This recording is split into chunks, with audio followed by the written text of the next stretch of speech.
प्रस्तुत उद्बोधन गुरुवर द्वारा गुरु पूर्णिमा के पूर्व बेला में शांति कुंज परिसर में सन 1977 को दिया गया था। गायत्री मंत्र हमारे साथ साथ ओम भूर्भुवः स्वः तत्सवितुर्वरेण्यं भर्गो देवस्य धीमहि धियो यो नः प्रचोदयात्। मनुष्य की सामान्य शक्ति सीमित है। प्रत्येक प्राणी को भगवान ने इतना ही सम्मान दिया है कि वह अपने जीवन का गुजारा कर ले। कीड़ों मकोड़ों और पशु पक्षियों को सिर्फ इतना ही ज्ञान, साधन, शक्ति और इंद्रियां मिली हैं ताकि वे अपना पेट भर लें और प्रकृति की इच्छा पूरी करने के लिए अपनी औलाद पैदा करते रहें। इससे ज़्यादा कुछ उनके पास है नहीं, लेकिन आपके पास है। अगर आपको इससे कुछ ज़्यादा जानना और प्राप्त करना है तो आपको वहाँ जाना पड़ेगा जहाँ शक्तियों के भंडार भरे पड़े हैं। एक जगह ऐसी भी है जहाँ बहुत शक्ति भरी पड़ी है, जहाँ संपत्तियों का कोई ठिकाना नहीं है, जहाँ समृद्धि की अनंत शक्ति है। सारे विश्व का मालिक कौन है? भगवान। यह उसी का तो सामान है जिसे उन्होंने दुनिया को बना दिया। यहाँ जो कुछ भी वैभव आप देखते हैं वह भगवान के भंडार का एक छोटा सा चमत्कार है। पृथ्वी के अलावा और भी कई लोक हैं, उन सब में भी भगवान का भंडार भरा पड़ा हुआ है। बड़ा संपत्तिवान है भगवान। आपको यदि संपत्तियों की, सफलताओं की, विभूतियों की जरूरत है तो अपना पुरुषार्थ इस काम में खर्च करिए कि उस भगवान के साथ में अपना रिश्ता बना लीजिए। उसके साथ जुड़ने में अगर आप समर्थ हो सके तो यह सबसे बड़ा पुरुषार्थ होगा। आप भगवान के साथ में अपना रिश्ता बना लें तो मजा आ जाए। मालदार आदमी से रिश्ता बना लेने पर क्या हो सकता है?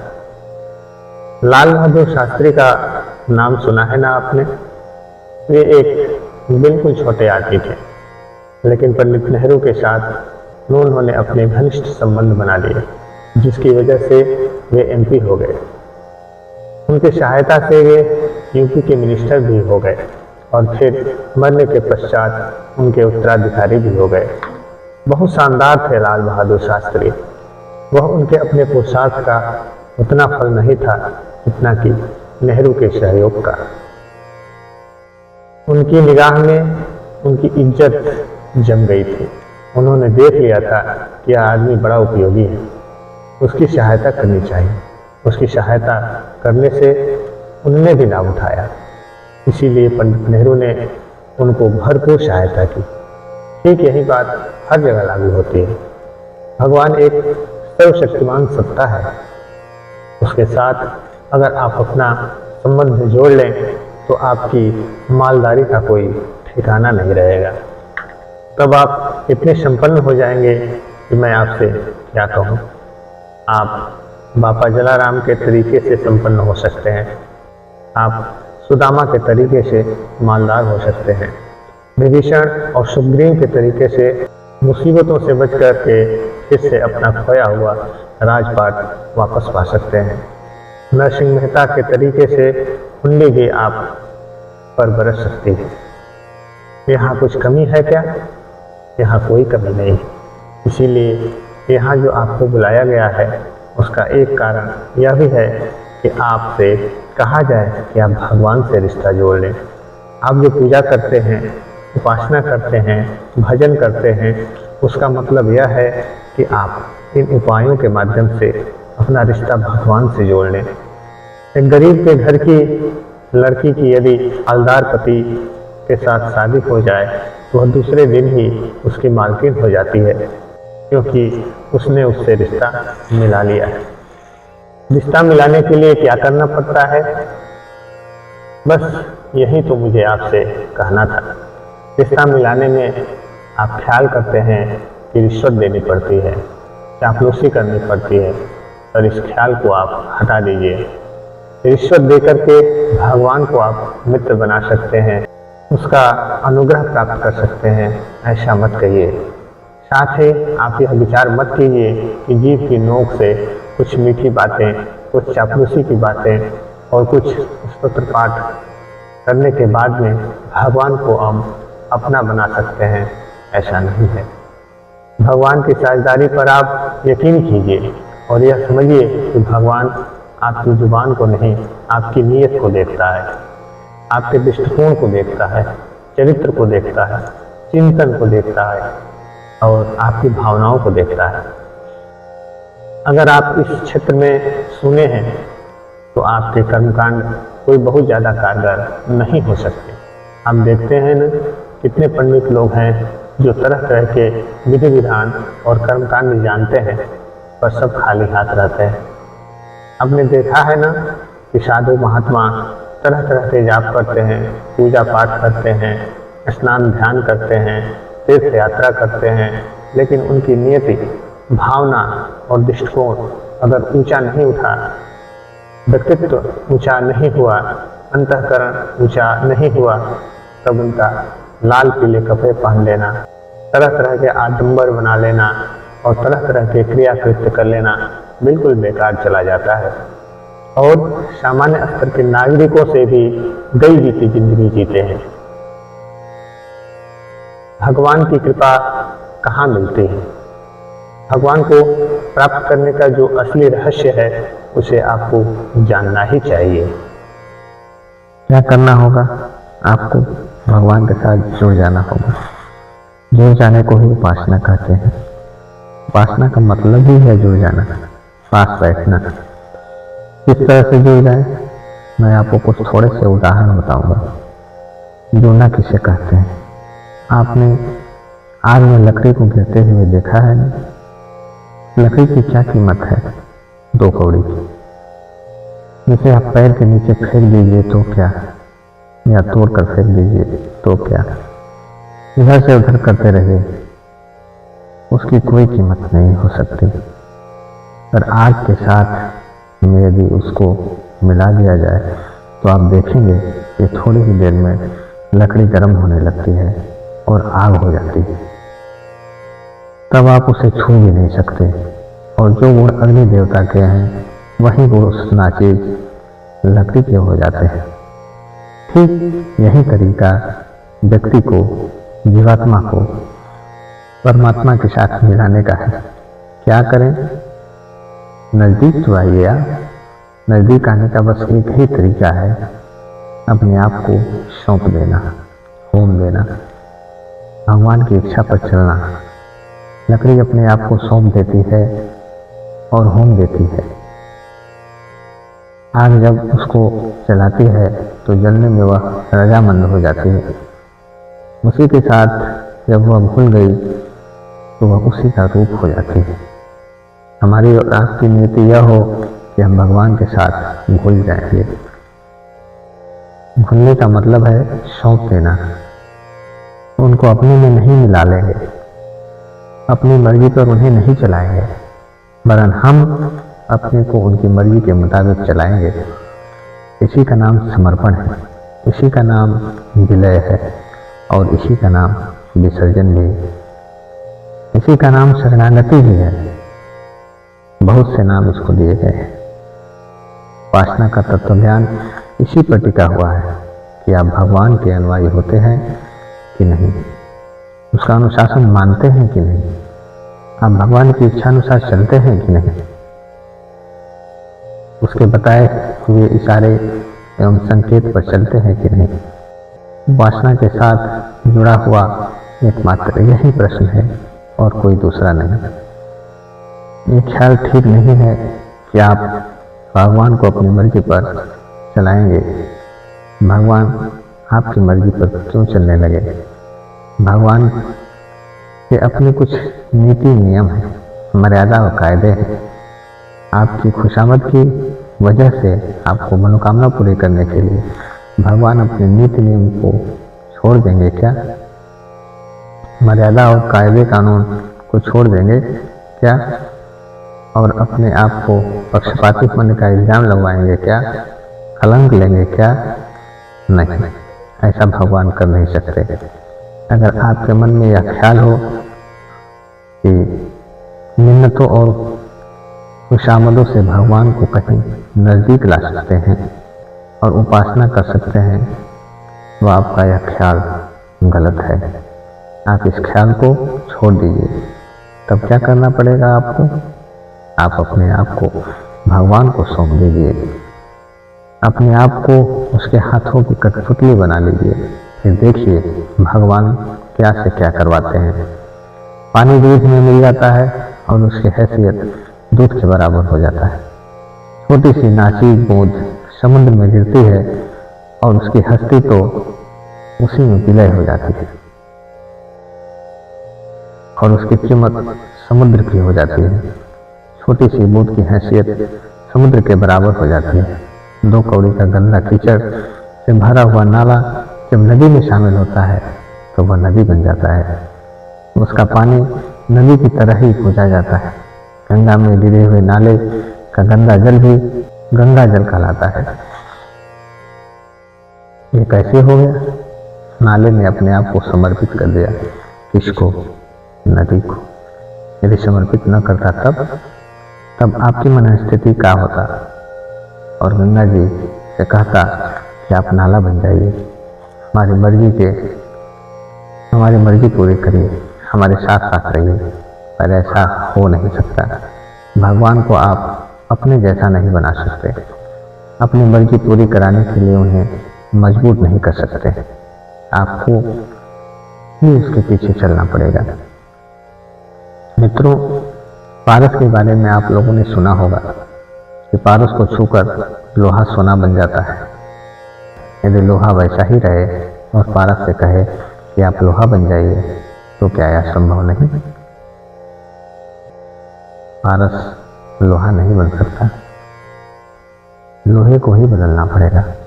चंदन के पास उगे हुए पौधे चंदन की तरह खुशबू देने लगते हैं और चंदन बन जाते हैं। पर आप तो यह नहीं चाहते कि चंदन को ही हम अपने जैसा बना लें। चंदन आप जैसा नहीं बन सकता। छोटी झाड़ियों को ही चंदन जैसा खुशबूदार बनना चाहिए। चंदन बदबूदार झाड़ी नहीं बन सकता। भगवान पर दबाव मत डालिए। तब क्या करना पड़ेगा आपको?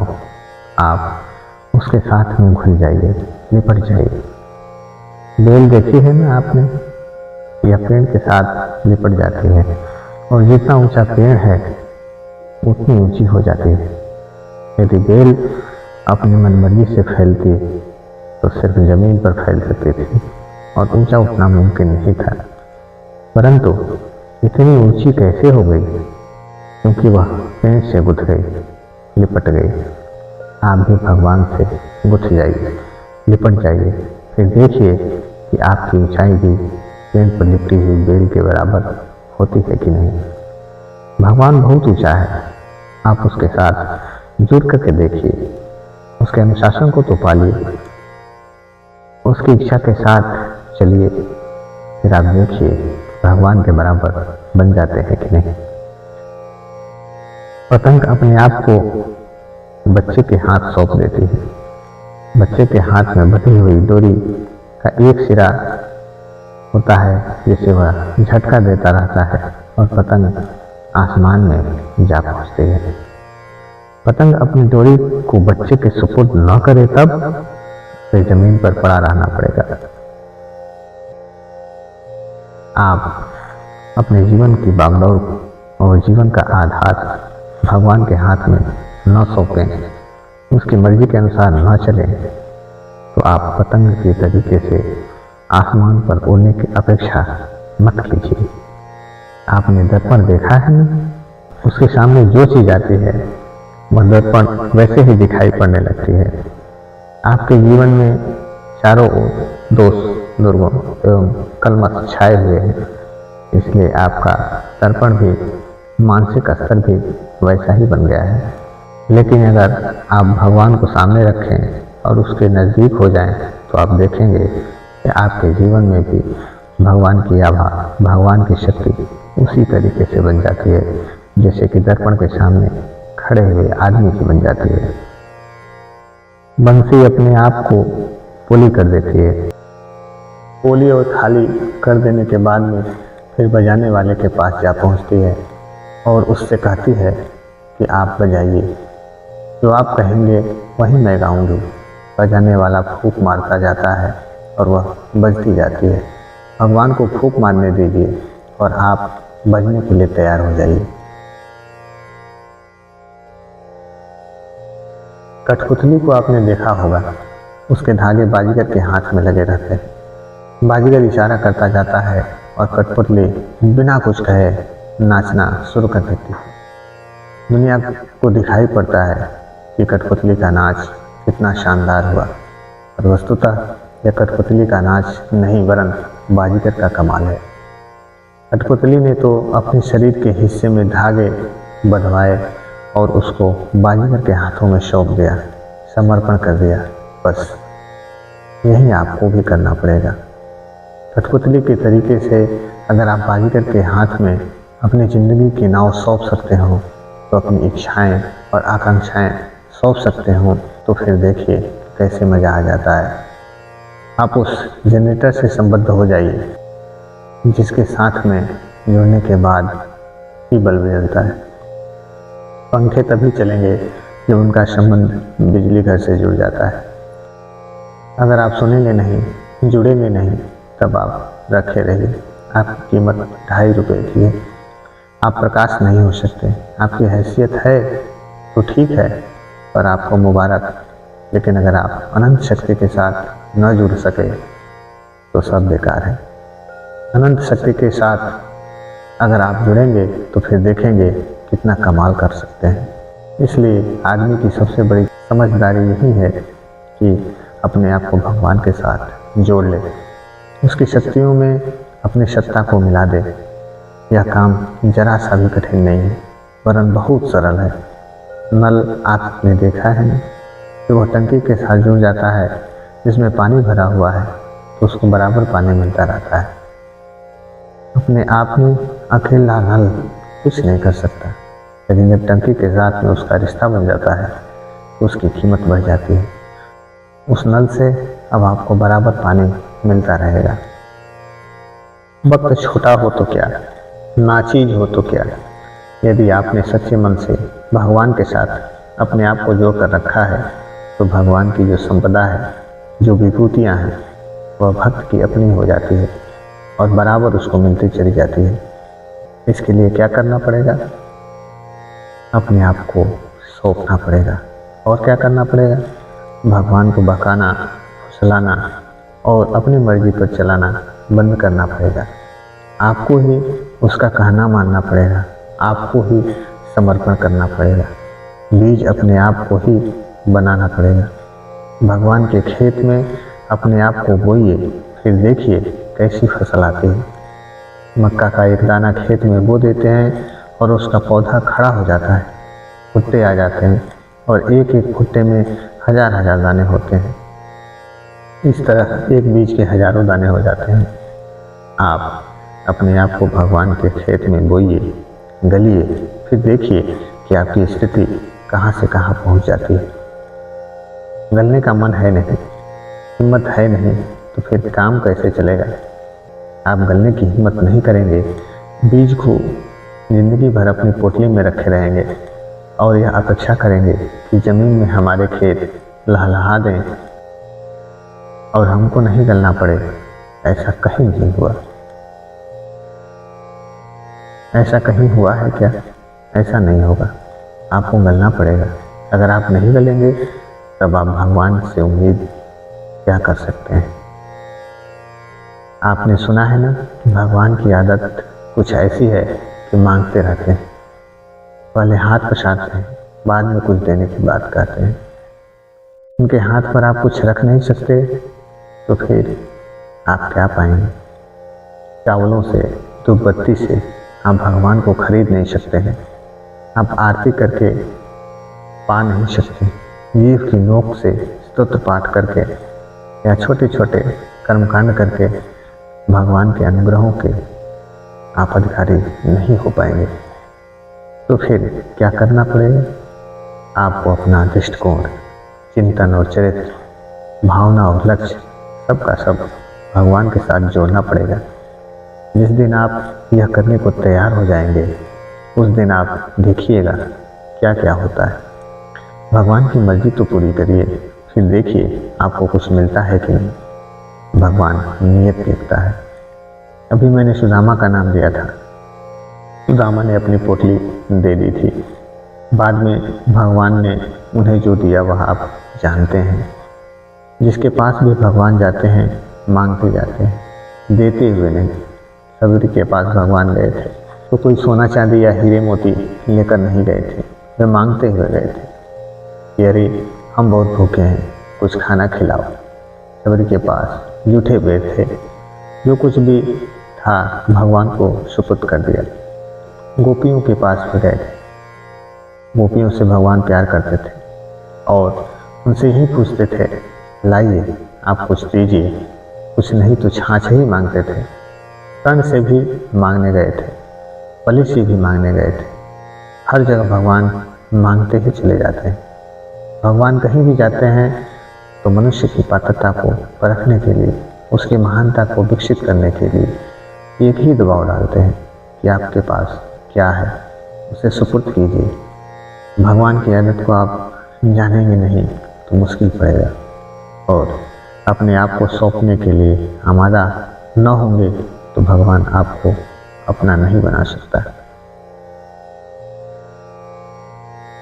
भगवान की भक्ति किसे कहते हैं? समर्पण को। पर आपने तो उसे कठपुतली के तरीके से चलाने और भक्ति से उचित और अनुचित जो कुछ भी फायदे होते हों उठा लेने का मान लिया है। आप अपनी भक्ति की इस परिभाषा को बदल दीजिए। भक्ति कैसे होती है इसकी एक कहानी सुनाता हूँ आपको। आपने लैला और मजनू की कहानी जरूर सुनी होगी, न सुनी हो तो सुन लीजिए। एक मजनू था जो लैला को प्यार करता था और चाहता था कि उससे शादी हो जाए, लेकिन उसका बाप तैयार नहीं था। उसने कहा, हम भिखारी के साथ अपनी बेटी की शादी नहीं कर सकते।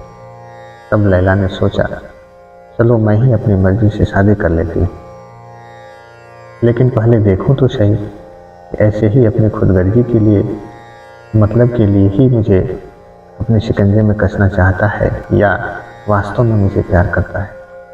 प्यार करने का अर्थ होता है देना। तो उसने सोचा, चलो उसकी परीक्षा ले लेते हैं। उसने अपनी एक बांदी को भेजा। उसने मजनू से कहा कि लैला बहुत बीमार है। तो वह बहुत दुखी हुआ।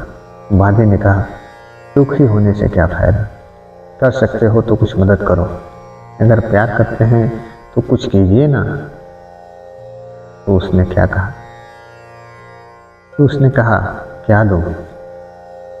बांदी ने कहा, डॉक्टरों ने कहा है कि लैला की नसों में खून चढ़ाया जाएगा, तो क्या आप अपना खून देंगे जिससे लैला की जान बचाई जा सके? मजनू फौरन तैयार हो गया और चांदी का जो कटोरा बांदी लाई थी उसे अपने खून से लबालब भर दिया और बोला, बांदी जल्दी आना, अभी मेरे शरीर में जितना भी रक्त है मैं उसको सुपुर्द कर दूंगा। मैं उसे मोहब्बत करता हूँ और मोहब्बत का अर्थ है देना, इसलिए मैं तो देने ही देने वाला हूँ।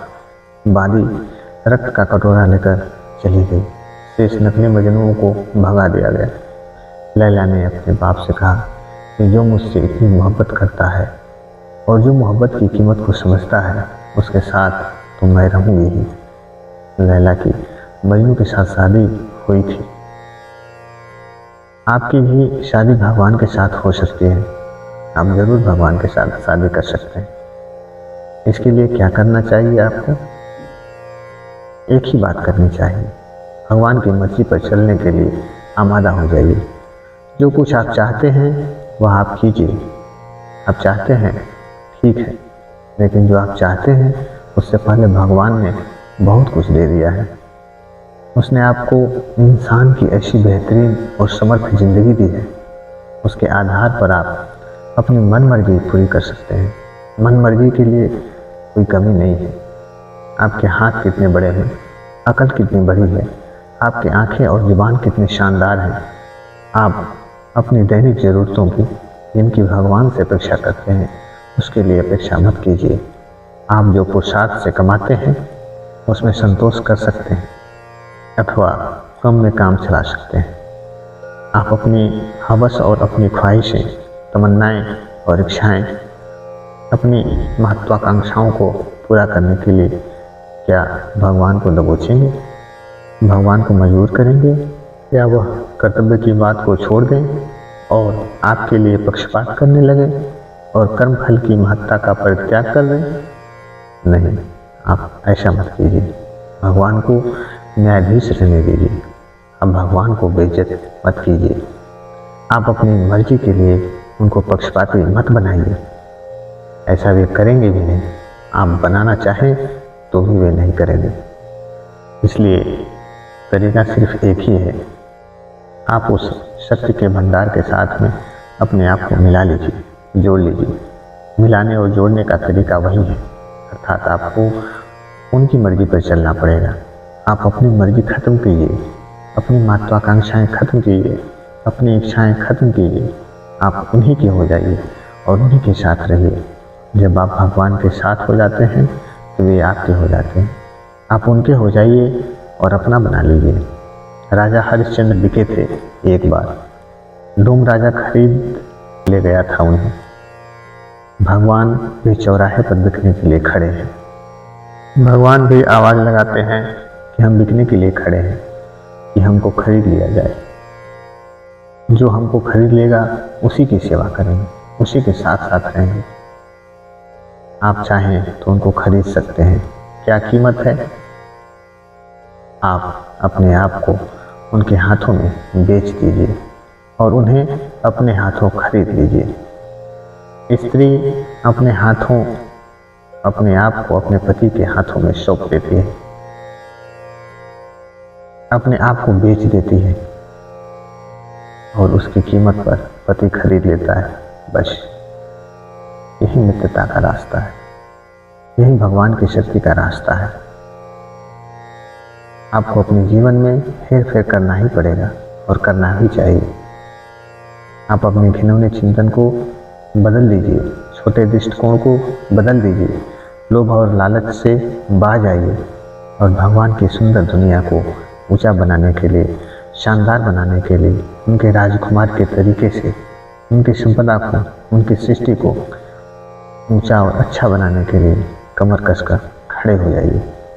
आप समर्पित हो जाइए, शरणागति में आइए, विलय कीजिए, विसर्जन कीजिए, फिर देखिए कि आप क्या हो जाते हैं। बीज के तरीके से गल जाइए और पेड़ के तरीके से उगने की तैयारी कीजिए। आप त्याग नहीं करेंगे तो पा कैसे सकते हैं? जो त्याग करना है उसमें जप करना ही काफ़ी नहीं, जरूरी तो है पर काफ़ी नहीं। भगवान को चावल चढ़ा देना, धूप बत्ती उतार देना, आरती उतारना जरूरी तो है पर काफ़ी नहीं है। ज़्यादा करने के लिए आप अपना कलेजा चौड़ा कीजिए और तैयारी कीजिए। आज मुझे यही निवेदन करना था आप सब लोगों से। ओम शांति। सबके लिए सद्बुद्धि, सबके लिए उज्जवल भविष्य, यही हमारी ईश्वर से प्रार्थना है। हमारे YouTube चैनल अध्यात्म को सब्सक्राइब करें और वीडियो पसंद आए तो लाइक करें। वीडियो को आप अपने दोस्तों व मित्रों के साथ शेयर करें और बेल आइकन दबाना ना भूलें, जिससे आगे की गतिविधियां प्राप्त हो सके। धन्यवाद।